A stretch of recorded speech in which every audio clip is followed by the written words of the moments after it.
Want to speak real English from your first lesson? Sign up for your free lifetime account at EnglishClass101.com. Hi everybody, welcome back to Ask Alisha, the weekly series where you ask me questions and I answer them. Maybe. First question this week comes from Jose Antonio. Hi Jose. Jose says, "Hi Alisha, I love your videos. I've learned a lot with them." Cool. My question is, how do I use for and to? For instance, I want to practice my English for improving or to improve it. Yeah, tough question, good question. And many people have asked this question over the last year and a half or so, or questions very similar to it. This is a very big question that does not have an easy, quick answer. But I want to talk a little bit about this and maybe at least point our viewers in the right direction here. So this difference, the difference between this for something and to something, breaks into two categories called infinitives and gerunds. So the infinitive form is to plus a verb. So like in your example, to improve, or like to practice, or to start, and so on. To plus a verb is the infinitive form. The gerund, on the other hand, is that verb, the base verb, plus ing. So for example, starting, or improving, or practicing. Those are gerunds. So there are these two types of things that we can use in sentences, and the problem comes in where we don't know which one to use, or learners don't know which one to use. The reason for this is there's not like a specific grammar rule that tells us use a gerund here, or use an infinitive here. There's not a specific grammar rule. Instead, native speakers understand which one to use based on the verb that precedes the gerund or the infinitive. So that means we're not following like a written rule for grammar. We're instead following established patterns that start from the verb before the expression. So for example, the verb agree. Following the verb agree, we use the infinitive. So to describe this, we say agree takes the infinitive. For example, he agreed to meet me, or she agreed to wait another day. So after the verb agree, we use the infinitive form of a verb. The verb practice takes the infinitive. We need to practice to improve, or she practiced the song to increase her confidence. The verb start takes either the gerund or the infinitive. She started cooking. She started to cook. He started writing. He started to write. Either is fine with the verb start. The verb finish takes a gerund. He finished working. I finished showering. The verb like takes either. He likes to cook. He likes cooking. She likes to hike. She likes hiking. So these are just a few examples of very common verbs, and it's up to all of us to practice as we listen and as we read to notice which form comes after which verb. This is not easy by any means, but this is something native speakers gradually learn over time. It's not like a one study moment thing. There's not one specific rule to memorize.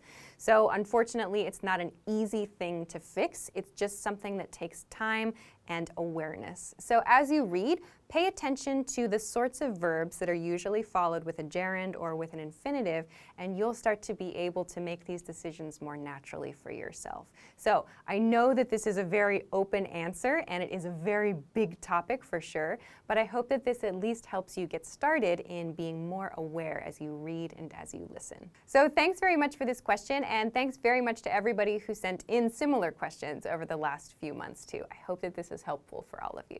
Okay, let's move on to your next question. Next question comes from Ayman. Hi again, Ayman. Ayman says, I sometimes hear the phrase just because as a reply to someone's statement. What does it mean? For example, why did you do that? Reply, just because. Yeah, you can imagine this as like the short version of the statement, just because I wanted to. So usually we use this expression when we do something nice for someone just because we want to. Like there's no special reason, it's not someone's birthday, there's not a big event. We are happy to see our friend or we're happy to see our family member. So we do something nice. We give them a present or we say something nice, whatever. And when they ask us why, we say just because. So it's like saying, I have no specific reason, I did it because I wanted to.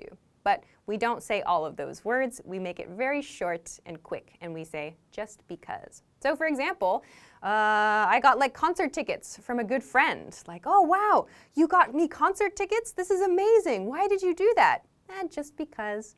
So it's usually with that kind of friendly, like, it was no big deal, there's no reason. That's usually the feeling of this expression, just because. So it's because that person wanted to, and they didn't have a particular reason for it. So I hope that this helps you. Thanks very much for the question. Okay, let's move on to your next question. Next question comes from Amr. Hi Amr.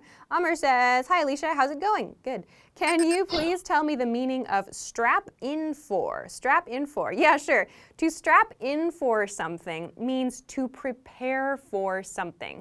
So this comes from like kind of extreme sports or like extreme activities. For example, a pilot or like a race car driver. When they enter the place where they are going to work or where they enter like their activity space, because it's an extreme activity or very dangerous, they use physical straps like seat belts in a car, similar to that. Strap in for comes from those straps that are used to secure someone into position, and we use in to refer to like this situation we are entering. So a pilot is entering a plane, or a race car driver is entering a race car. So they are preparing for something extreme to happen. So when do we use this expression in everyday life? You might hear this used before exciting experiences, like you're going rafting or kayaking or something kind of extreme. You might also hear it used in like advertisements for action movies. They'll be like, strap in for the last installment in the Star Wars saga, or something like that. Is Star Wars finished? It's never finished, right? Yeah. So strap in for makes it sound like something exciting is going to happen to you, so you need to prepare by putting like safety straps on. So that's the idea. Strap in for an exciting or potentially dangerous or a thrilling experience. So that's what this expression means, and this is how you might hear it used. I personally do not really use this expression. I feel like it gets used more in like advertisement and media things to sound catchy. So I hope that this helps you. Thanks very much for the question. Okay, let's move on to your next question. Next question comes from Koki Yamashita. Hi, Koki. Koki says, hi, Alisha. I love your channel. I always watch your lessons during my commute. Cool, thanks. When I lived with a host family in America, my host mother sometimes asked me, you wanted to help me cook? Is you wanted to the same meaning as can you? Greetings from Japan. I have a couple of thoughts about this. First, to answer your question, you wanted to does not mean can you. Those two things are not the same. They are different. My first thought is about the expression you wanted to. So in your example, you wanted to help me cook. If that's a question, it could be correct. It is correct. That would be a confirmation question. So in that situation, maybe, for example, you spoke to your host mother earlier in the day and you mentioned like you were interested in cooking. She wanted to confirm later in the day, oh, you wanted to help me cook? In that situation, that question is fine. She's confirming something that she heard earlier from you. So yes, you can use you wanted to confirm something from before. Like you think this person wanted to do something before, you want to confirm that. If that was the situation, great, no problem. My second thought about this situation, though, is that there's perhaps a chance that instead of saying you wanted to, she might have said, you wanna help me cook? As in, you wanna help me cook? Which means, would you like to help me cook? Which sounds like an offer, but is actually a very soft request. Like, you wanna help me cook? It sounds like she's inviting you to do something, but it actually is kind of more of a request, like please help me cook. So I have those two thoughts about this. So yeah, again, in direct answer to your question, no, those two things do not mean the same thing. It could have been a confirmation question, or perhaps she said you wanna instead of you wanted to help me cook. So I hope that one of those ideas will help you understand the situation a little bit better. So thanks very much for the question. Okay, let's move on to your next question. Next question comes from Andre. Hi, Andre. Andre said, hi, Alisha. What does the expression get it right mean? I noticed it has several meanings depending on context. Thanks, anticipating your answer. This expression means to do something correctly or to understand something correctly. So if we make a mistake and our teacher notices the mistake and is really strict with us, the teacher might say, like, get it right, like shouting like that.